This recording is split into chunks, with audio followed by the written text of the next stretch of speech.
第4回志ビジネスプレゼンテーション大会へ行こう。全国志ビジネスプレゼンテーション大会実行委員長の柳邦明です。よろしくお願いします。まず大会の概要です。お願いします。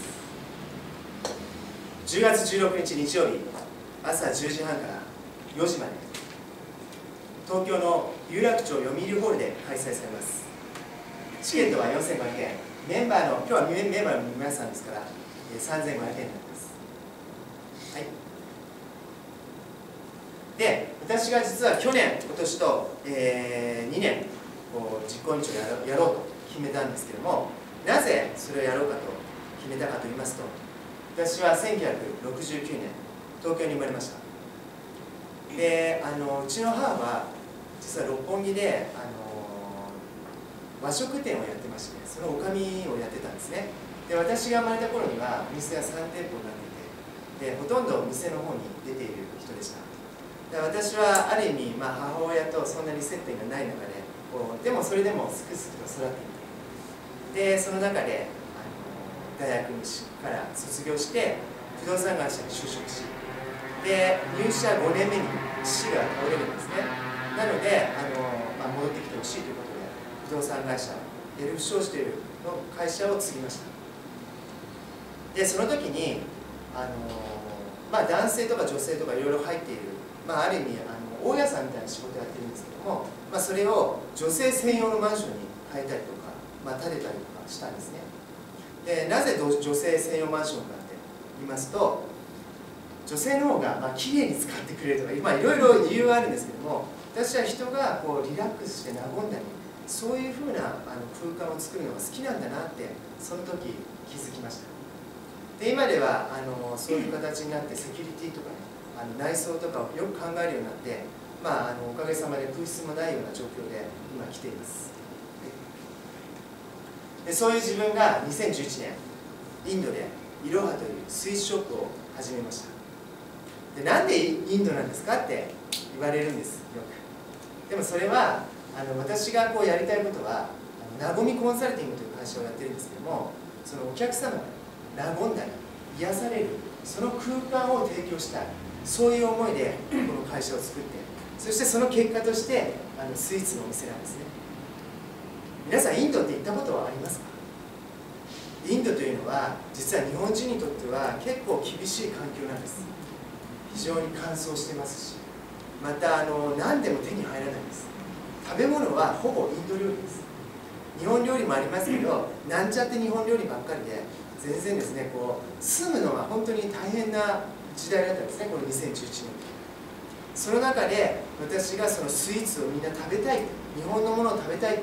というところで日本人のパティシエに行ってもらってこのスイーツショップをオープンしています。そして2014年いろはカフェというのをあるちょっと離れた場所なんですけど作りました。でもこうやって聞くとインドの事業ってすごいうまくいっているように聞こえるかもしれませんけども、実際にはですね、始めて1年目に1年も経たないうちに日本人のそのパティシエが辞めていくんです。私はいや、あなたがやるから店を作ったのに1年もしないでなんで辞めちゃうのって本当に思いました。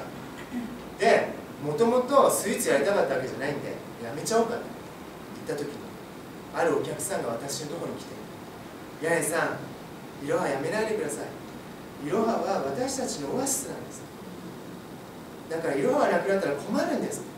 そう言われて私は気づいたことがあります。それは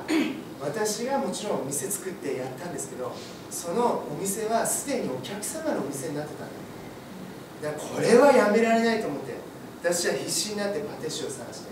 そして今のパティシエと出会いました。彼はもともとパンをやってた人で、そこからパティシエになったのでパンが作れるんですね。で今いろはっていうのはスイーツというよりもむしろパンとして知られるようになりました。私がもともとインドに行こうと思ったのは母が和食をやっていて、それが2005年に年とともに辞めたんですね。で男3兄弟で誰も後を継ぎませんでした。で母はもしかしたら継いでほしいと思ってたかもしれないですけど、何も言わずにもう辞めるわって言って辞めました。私はそれがすごい気にかかってたんですね。でもしインドのその過酷なところでその店をもう一度やれたらきっとそれがお客様のためになるんじゃないか、そんなふうに思って、インドに出たんですけど、そうやってスイーツをやるようになってました。そんな私の志は道を切り開き地球を救うです。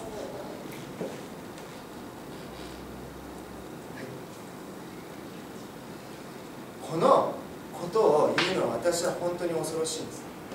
でもね、どうしてそのインドに出たか、なぜ世界に向かって行っているのか、本当に昨日掴んだんです。私は地球を救うためにこうやって道を切り開き続けてるんだなっていうのがよくよく分かりました。第1回目のこのプレゼン大会に出た時に、確か300、400人の中でやったかと思うんですけど、私がその志を言う時に嘘はつけない、この大勢の前で嘘をつくことはできないと思って必死に志を見つけました。去年1000人の前の、ある意味1000枚チケットを売って800人ぐらいの方が来てましたね。でその前でプレゼンをしているプレゼンターを見て、プレゼンの質が、あるいは自分のビジネスが全く違うところに行ったというのが見えたんです。そして自分が出るだけじゃなくてね、その皆さんの周りにいるその人たちが、いや志からプレゼンするから来てくださいって言っている、そうやって来た方たちがまた違う人のプレゼンを見て、自分の志って何だろうか、どうしてあなたがね志をやってるんだろう、志からビジネスしてるんだろうか、疑問を持った人たちがまたその KBM の仲間になっていく、そういう姿を見ました。これってすごいことだと思うんです。実績です。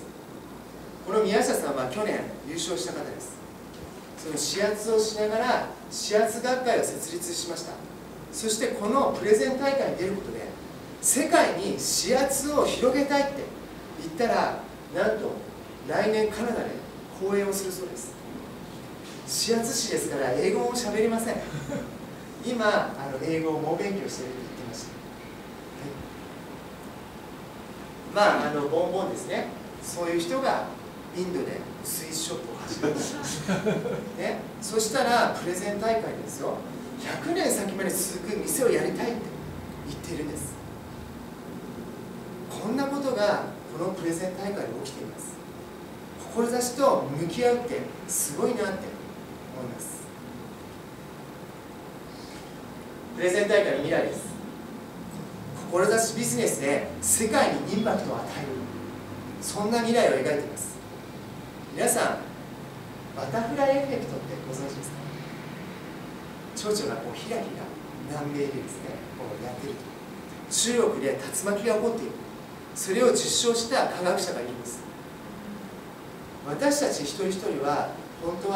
に小さなことをやってるかもしれないです。でもこういうふうにビジネス、志からビジネスをする、志を持って生きる、このことが世界にどれだけのインパクトを与えているか、私はそれにワクワクするんです。そんなことを考えています。またですね、志とビジネスを統合して、そしたら世界を変えるビジネスパーソンが現れてくる、それってすごくじゃないですか。こうやってこのプレゼンをみんなで磨き合うことで、そういう世界が現れてくる、そのためのプレゼン大会なんだと思います。コミットです。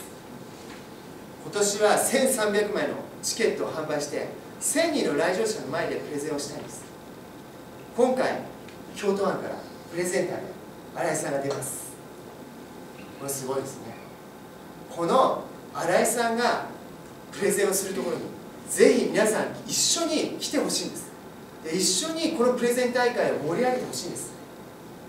京都藩の皆さんが来ないと全国にならないんです。はい、これがすごい重要ですね。はい、東京だけでやってたんで面白くもなんともないし、世界にインパクトを与えられないです。私はぜひ京都藩の皆さんと一緒に作り上げたいです。またこのプレゼン大会来る方、もし1000人来たらですよ、多分目利きの関係者以外の方は700人から800人来るんです。そういう人たちが志からすごいビジネスやったらどうなるんだろうと思って150人新しいメンバーができたらすごいじゃないですか。ぜひ10月16日日曜日、確かに京都から東京遠いです。朝も早いです。でもここに来たら必ず皆さんにとっていやすごい発見したっていう場を作りますので、ぜひお越しください。はい、最後に京都藩から出場する新井さんをぜひ勝たずに来てください。ご清聴ありがとうございました。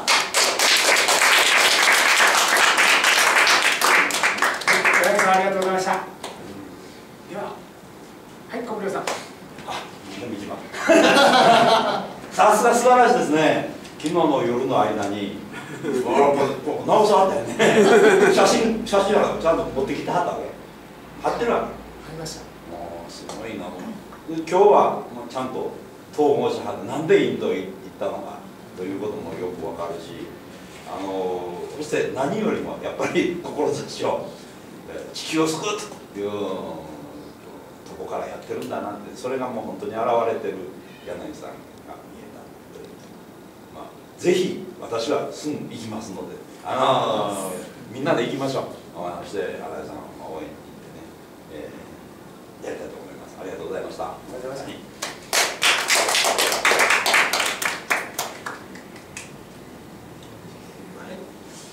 ありがとうございました。もうやっぱり素晴らしいプレゼンですね。でもやっぱりこうあり方っていうのはやっぱり素晴らしい。その中で、柳さんがもう言うたら裕福な家で育った環境でこういうインドでやってこれもうえらい目になってるあれとも仕事して、その中でもやっぱり負けない自分ができてる。っていうのはどういうところがなんかきっかけになったんかなっていう、なんか自分の中で感じるところがあれば教えていただきたい。そうですね。私はこの不動産のビジネスっていうのはほとんど一人なんですよ。だから自分で何年やって自分で責任取ればいいっていうふうにして生きてきたんですね。だからチームで物事を動かすというのはあんまりやってこなかったんですよ。でもインドに行って実際始めた時は6人のメンバーでやってたんです。でも自分で一人でやっているようにはできないんですよ。そうするとそれいつもインドにいるわけじゃないんですね。私は毎月10日しかインドにいないんです。そんな中で動かすにはやっぱりその人たちにお願いするしかないんですよ。そうやっていって今従業員が17名います。で日本人も2人に増えました、今月から。でそうやって自分自身がやっぱり器が大きくなっている、成長していくことがやっぱりビジネスも広がっていくんだということが分かったからなんですね。それが大きな展開になっているんです。でこれが分かりません。30人になったりとか50人、100人、1000人になるのか、別に大きくなることがいいとは思ってませんけど、そうやって自分の器に合った会社ができたときにその時その時にいろんな問題が起きてきてそれに対応する、そういうことが多分一番重要なんだと思うんです。でその時にどこね、私も瞑想するんです。でもその時にどこに戻るかって言ったらやっぱり自分の志に戻るんだと思うんです。私は何のために言ってるか、道を切り開いて地球を救うためだったらどんな行動をしてくるか、そういうふうにしてそこに戻っていくからこそ今インドにいるんだと思います。多分このプレゼンをさせてもらわなかったら1年か2年してもういいんじゃないって言ってやめてたと思います。それは私のためだ。でも今はインドにいるそのお客様のために一体何ができるだろう。世界にいるもっと、私実は50代になったらアフリカに行きたいんですね。世界アフリカにいた時に一体そこで何ができるんだろうか、そんなことにワクワクするような自分が手に入るとは到底思っていませんでした。素晴らしい。素晴らしい。ありがとうございました。柳さんがこれからどうされるかっていうのは非常に興味があるんですけれども、今日のプレゼンはご自身のことを語って、プレゼンテーションの中のお話しされたということですけれども、柳さんがそのインドでやられていることが、世界に広がるような何かこうやり方方法を考えておられるのか、それとか日本で何か考えておられるのか、ちょっとそのいろはでしたっけ、そのがスターバックスみたいに広がったらいいなってちょっと思ったんですけど、何かそういうやっぱり従業員も幸せになるし、来てる人も幸せにできますよね。そういう場を提供できる、それから食品を提供できる、何かそういうふうなモデル、ビジネスモデルを作っていただいて、そのモデルを含めてやっぱり志ビジネスをつなげるっていうことをこういうプレゼンテーション大会を通じてやれるのは柳さんだと思うんですね。ですからそういう場としてもそういうここもそうなんですけど、僕思うんですけどバーあるとかなりつながっていくと思うんですよ。場所がなくてだから自分一人で世界歩いていってもつながるんですけれども、こういう場で集まって何かするとか、そういう場を提供されてる、不動産っていうお仕事ですからできるお仕事なんで、ぜひそういう拠点作りを今はメッキで言えばここのサロンと渋谷しかないんですけどね、違う意味で作ってほしいなと非常に感じました。ですから今日はそのプレゼンテーション大会の実行委員長として来られてるんですけど、そのプレゼンテーション大会の実行委員会っていうか、そのプレゼンテーションで終わらずにですね、ぜひその場を具体的に作っていただいて、いつでもプレゼンテーション大会をどこでもできるみたいな、そういう場を日本中に、インドもいいんですけど、アメリカもいいんですけど、ぜひ作っていただけたらなと思います。以上です。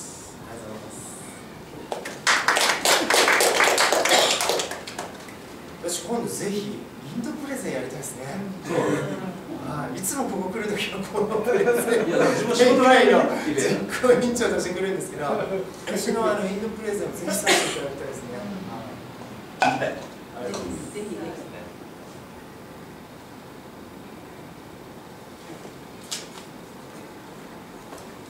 柳さんどうもありがとうございます。東京から京都藩のために、僕のために応援に来ていただいたっていうのは非常にほんまにありがたくあり、恐縮もしていて、なおかつほんまやらなあかんなっていうのをそういう気持ちを新たにそういうのは本当に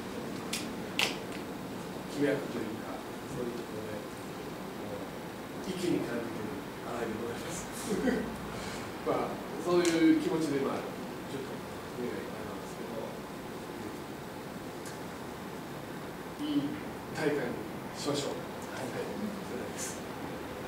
ありがとうございます。ぜひ皆さんでやりたいですね。私は皆さんのその先に行きたいんです。皆さんの周りにいらっしゃる方たちに志からビジネスしたら一体どんなことが起きるんだということを分かち合っていただきたいんですね。そうすることでやっぱり皆さんのビジネスも広がっていくんじゃないかなと思っています。ぜひ一人と言わずどなたか大切な方と一緒にね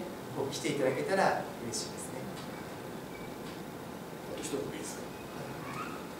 か。ぜひ10月16日来てください。東京いいですよ、たまに行くと。僕の応援ももちろんそうですけど、皆さん自身のためにもやっぱ場が変わってくると思うんですよね。で、今ほんま新しい会員さんもいっぱい増えてますし、そうした人との交流があったらまた多分確かに新幹線乗っていきゃ2万5、6千かかりますけども1日も取れるし、けどそれ以上の方が多分持って帰られると思うんで、忙しいでしょうけどもぜひ一緒に行きましょう。ツアーなんで来ます。はいよろしくお願いします。でお知り合いで行きたいっていう人がいればチラシを配っていただいて、チケットは私からごぜいいですメンバーは3500円ですけどね、一般は4500円。チケット持ってますし。昨日早速家内にしゃべってたんやけど、やっぱりそのハードルが高い男はけども埼玉に長男の方がいるさかいにどうやというふうには言うたるけども、やっぱり自治会長もやってるのでその時期はどういうふうになるか分からへんけど、一応僕のスケジュールとしては空いた空いたんだけども、空いただけでもやね状態がまあいうこともあるんですけど、音楽そういう流れでどうなるかわからへんねんけど、まあ今の今日の柳さんの熱い思いといろんなことを思うと僕もその道を切り開くというところが先頭に立ってバドミントンやっているので、なんか通じるものがあるので嬉しいなと思ってます。頑張ります。ありがとうございます。ありがとうございます。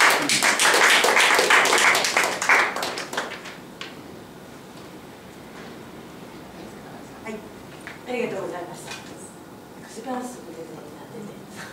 なんか私もサボったらいかんなっていうふうにすごい思いましたので、一緒にやらせていただければと思っています。で、ちょっとすごいここでこの話はどうかと思うんだけど、スターバックスってさっき岩木さんが言ったんだけど、やっぱり原点にお母さんの食ってすごいあるんやろうなと思ってて、なんかそういうね、もし展開を考えてはるんやったら、ぜひ一緒にやらせてもらいたいなって思って嬉しいなのと、もう一つは今お家が古いマンションとかを改装してでシェアハウスみたいなお家が結構出てきてるんですよ。でそれがねただ住むだけではなくて共有のスペースがある程度ありつつ個人のプライベートが守られるみたいなマンションが私もっと増えたらいいなと思っていて、なんかそういうのをまた展開してもらえたらすごいです聞いてて思いました。わかりました。ありがとうございます。そのアイデアを考えてみてくださいみたいな。ちょっとね練り込んでみたい。そうですよね。女性のお話をしていただいたけども、まあその単身の方が結構多いんですよね。そうですね。私のところはほとんどがワンルームマンション。そうですよね。だから単身の方にほどほどの社会性があり、ほどほどの人間関係が作れて、しかもその人らしく個性的な姿ができるっていう比較すごいいいと思います。はい。ありがとうございます。すいません。はい、よろしくお願いします。ありがとうございました。ありがとうございました。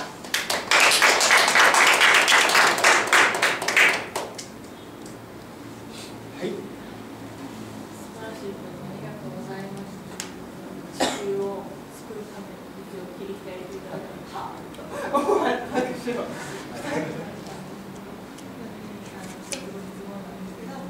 ンドで本当にそれだけ長くされるの大変だと役者とはしているんですけど、やっぱりその中でも苦労が本当にたくさんあると思うんですけど、現実に今インドの状況とか、そこでちょっと考えられてることとか、もし何かあれば教えていただければ。はい。今インドがどうなってるかというと、1960年代の日本のようなんですね。はい。3丁目の夕日とかありますよね。ああいう感じですね。昭和30年代。それ何かというと、インフラがちゃんと整備されてないんですよ。私が子供の頃もたまに停電とかありますよ。でインドっていうのは毎日停電なんですよ。で従業員も毎日来ません。年中休む。冗談で見れば本当なんですよ。急に休むわけですよ。だから例えば3人でいいところを4人か5人ぐらいいないと回せないんですよ。これがインドだってことを知らないと、みんなやるって言ったらやると思っていますね、日本人は。みんなそうなんです。日本人はやりますって言ったら期日通りにやります。時間も時間通りに来ます。でもインドはそうではないんですよ。時間の概念が全然違ったりするんですよ。そういうことなので、私たちが持っている常識をインドに持っていこうとしたら、それは通用しないんです。だから向こうであるもので作るしかないんですよ。はい。私がそのインドのものを、日本のものをインドに持っていって、それで日本の文化を知ってもらいたいとかって思って活動してました。でもそれで店も広げてみました。でも実際にはインド人の人は買わないんです。なぜでしょうか。それは文化が違うんです。日本人というのは素晴らしいんですよ。新しいものをどんどん取り込んじゃうんです。これだけですよ。日本の中で多国籍な料理をある国ってないんですよ。何でもあります、日本人は。でもインドに行ったら基本インド料理以外インド人食べないんですよ。興味がないんですよ。それが他の国ってそうなんです。そうするとどうしたらいいか。私はカレーライスの話をよくするんですけどね。カリーっていうのがもともとあって、である時明治時代に日本に伝わってきたんです。でも日本のお米はもっちりしてますから、カリーって液体なんですよね。スープみたいですから、かけたらおかゆみたいになっちゃうんです。そしたら合わないじゃないですか。日本人の誰かが小麦粉を入れたんですよ、カレー粉っていうのを。それでもっちりしてカレーライスができたんです。だから今カレーライスっていうのはインド料理じゃないですよね。日本料理なんですよ。こういうイノベーションが必要なんです。で今私が何をしてるかって言ったら、インド人のパティシエを育てて、で彼らがイノベーションできる、つまりインド人が食べやすい、食べたいと思うような食品をインド人スタッフが改良していかなかったら、それが伝播していかないんですよ。じゃあどういうものか分かりません。シュークリームが全く違う辛いものになるのかもしれませんけど、分かりません。これはもう本当に日本人には無理なんですよ。そういうイノベーションが起きて初めてインドで広がっていくんだと思います。で私は次作るのは学校なんです。今製菓学校を作ろうと思ってちょっといろいろ動いてるんです。そういうふうにしてやっていくとインド全体に広がっていく、そういうものができるんだなっていうのを今感じています。すいません、ちょっと長々と喋りましたけど、はい、社員さんの志をやってはい、志を持つ人をそうですね、はい、今うちのそのパティシエを見て、うちのパティシエっていうのは2年行ってますけど英語は喋らないんです、一切。すごいですよ、その極めてる。でも向こうの現地のスタッフも英語喋れない人がいるんですよ。ヒンズー語しか喋れない。ということはヒンズー語と日本語でやってるわけですすごいじゃないですか。でもそれでもちゃんと成り立つんです。なぜか、その彼の思いを組むからなんです。彼がどういう思いでそのパンダにお菓子を作ってるか、それが伝わるから、彼もう年中怒ってるんですよ。バカ野郎とか言って、お前そんなこと教えてない俺はとか言ってやって見せてるわけです。それを見てみんなは小づかれようが何しようが真剣に聞いています。これぞ志は何でしょうか。口で言わなきゃ伝わらないもんじゃないんだって。私はそのパティシエの彼から学んでるんです。すごいと思います。答えになったかどうか分かりませんはい、ありがとうございます。その話だけまたやってほしいなはい、